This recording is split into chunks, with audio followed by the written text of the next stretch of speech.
Big D, what's happening, baby? You said you want to come on the show. Let's make it happen. Get in the DM. You said something about it already. Know what I'm saying? I'm cool with it. This thing is unfiltered. You feel me? It's on 100% by me. So nobody can cancel me. Nobody can tell me what to talk about and what not to talk about on it. So whatever you want to talk about, let's get into it. And for y'all who know who Big D is, if you from the bottom or been around a long time, y'all know who he is. But when I have him on here, y'all won't be surprised who he is. So, thank y'all for tuning in to the Sit Down. And I got a sensitive topic that I want to talk about because it's all over the internet and people going against this guy because of his opinion, how he feel about it. So, Boosie not cool with his daughter dating another girl, which is, I understand. And one of the reasons why I feel like I understand it is because woman on woman, y'all can't reproduce. It's impossible. Y'all can't reproduce and y'all don't have the same chromosomes as a man. You feel me? So by him going against that and him disagreeing on his daughter dating another woman, I feel him on that. Because you know, like he said, he want grandchildren the regular way, the original way. You feel me? The same sex cannot reproduce. And that's not in the Bible for a woman be with a woman, a man be with a man. This is some shit made up from humans. God don't approve of that. That's, you know what I'm saying? That's a sin. You know, ain't no sin bigger than the other one, but that's a sin to try to, you know what I'm saying, reproduce with the same sex. Not saying that this is the idea that his daughter have, but at the same time, I'm not gonna agree on my daughter bringing another woman that she dating around my other children. You're not finna affect my children. You're not finna let that be cool to my children, especially if I had a girl. You know what I'm saying? It's a domino effect. Once one get hold to it, or once one go to experiencing it, they go to affecting the other females that's up under this man's roof. So no, I don't agree with a young girl who hasn't been out there in the world like that can date another woman, especially if you're my child and you up under my supervision and I'm taking care of you. No, you can't bring that in my house. No, I don't agree on it. And however you feel about it, you know, I apologize, but at the end of the day, no, that's not how I was raised. And my parents wasn't cool with any of my sisters dating another woman. They did all that outside of their household.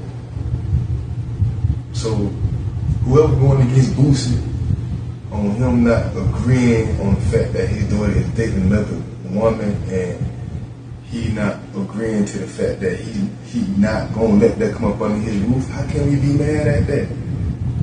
You feel me? How can we be mad at how this man was raised? And how can we be mad at what he's not agreeing on? Because I feel if you allow your children be dating the same sex, then you got some real issues wrong with you. You feel me? You got some issues really wrong with you because how I was raised, man and woman, woman and man. You feel me? That's how you're going to make your family tree grow. That's how you reproduce. It don't matter if it's a good woman or a bad woman. It don't matter if it's a good man or a bad man. You need a different sex to reproduce, especially to help your family tree to keep growing. So I understand Boosie on why he disagreeing on not letting his daughter bring her girlfriend up under his roof. I get that. So, you know what I'm saying? I totally get that. And then another thing, Richard Sherman, I forgot this kid. He number 12. He over there in Colorado. I know his first name is Travis. I get him mixed up with another player, but Richard Sherman called it Travis Game Bland. I don't think nothing bland about that guy. I don't really know much of his stats, but the highlights I've been seeing, I feel like he gonna have a longer career than Richard Sherman. I'm not taking nothing from Richard Sherman. I'm not saying he's not a good athlete. You feel me? Because within them 11 seasons Richard Sherman played, he made it count. You know what I'm saying? He got some awards within the 11 years he played. You feel me? You know what I'm saying? Good corner. He's an awesome player at his position. You feel me? He comes from a good school, but at the same time, we also need to realize that sports evolve every year. We get different athletes every year, especially in the NFL, going to the NFL. But in college, you know, we have to develop.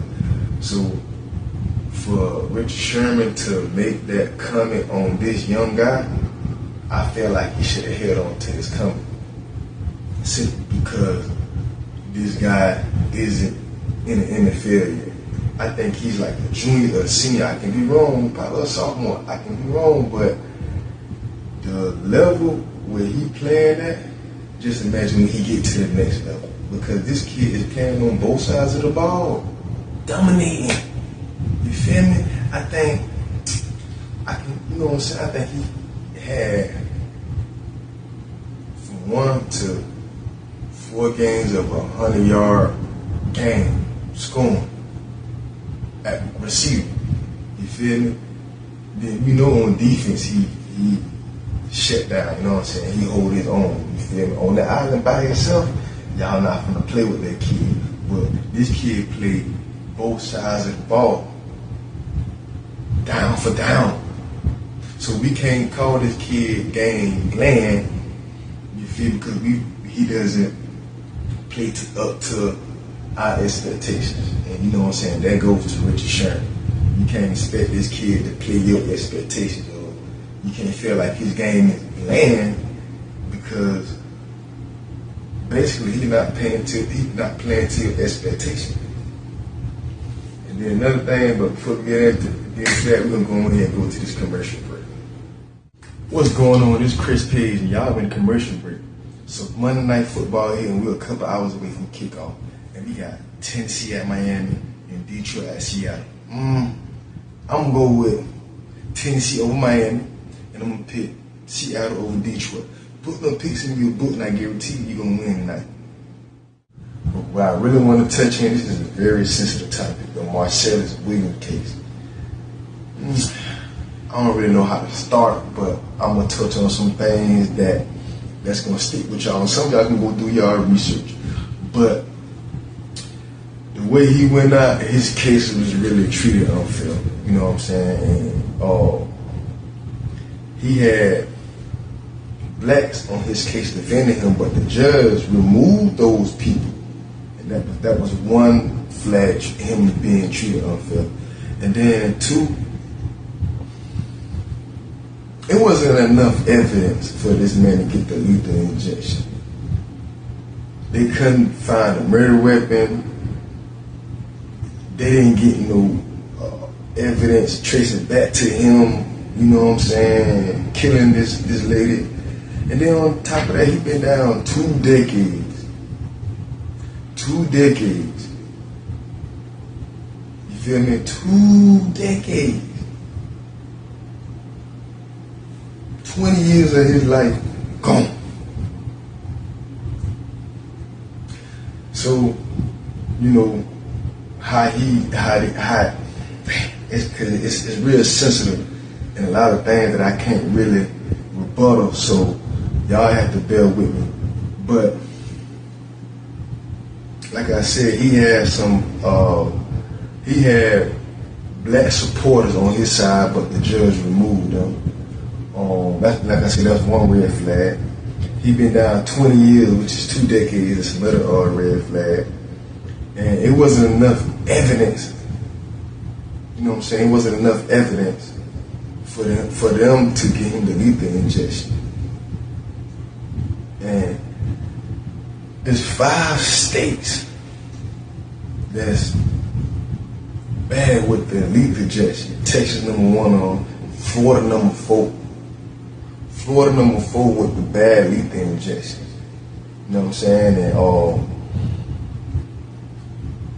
this individual got took out from hate. You know what I'm saying? He got took out from hate.